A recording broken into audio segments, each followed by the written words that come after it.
Regardez bien les amis, regardez très bien cette vidéo-là. Moi, il y a une chose que je peux retenir de cette vidéo, c'est que Tshisekedi a recruté des mercenaires pour surveiller la frontière entre le Rwanda et le Congo. Mais avant que la guerre ne commence, ces personnes-là ont déposé les armes, sont rentrés au Rwanda et ils sont partis chez eux. Mais ici, les gens veulent nous faire croire que ce sont des mercenaires qui ont fui le combat. Ils n'ont pas combattu. Ils ont pris les sacs simplement et ils sont rentrés. Mais il y a une leçon à retenir. J'ai dit toujours à mes parents africains, c'est gratter que vous voyez dans nos rangs en disant que oui, nous menons le combat, nous sommes avec vous, nous sommes ceci, cela. C'est les conneries. Ce combat-là, personne ne viendra mener ce combat-là à notre place.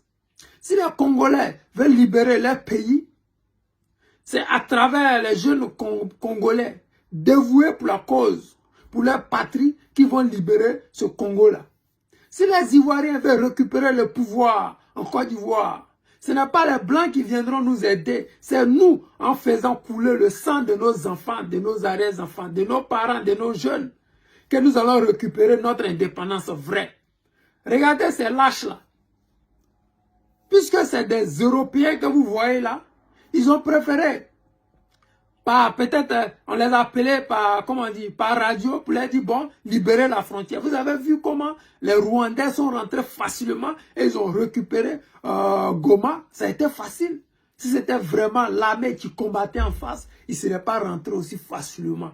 Mais hélas, ça a été le cas. Une chose à retenir dans ça, ce combat-là, il ne sera jamais mené par qui que ce soit, pour qui que ce soit. Le Mali sera libéré par la jeunesse malienne. Le Burkina sera libéré par les jeunes Burkinabés. La Côte d'Ivoire sera libérée par les Ivoiriens.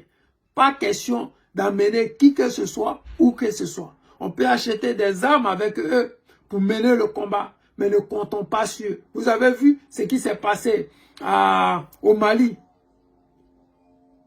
Les Wagner, pour ne pas dire les Russes, ils se sont retournés. Parce que l'Algérie avait décidé d'attaquer le Mali au cas où les Maliens attaquaient les rebelles. Et les Russes, ils ont plus d'intérêt avec les Algériens qu'avec les Maliens.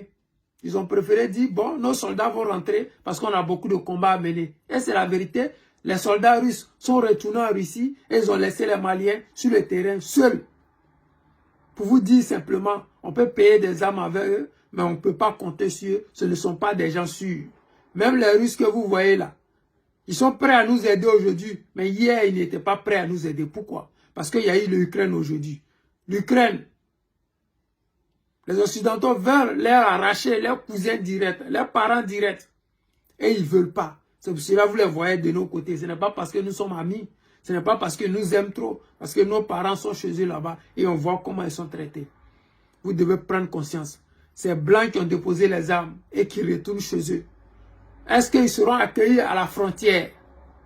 Est-ce qu'on va les arrêter à l'aéroport? La question reste posée. Comment ils seront accueillis dans leurs pays respectifs? C'est ça que nous attendons de voir dans les 24 heures qui vont suivre. Sur ce, c'était le président Lota, l'ami des dirigeants qui se respectent. Je vous aime et je vous dis à tout à l'heure.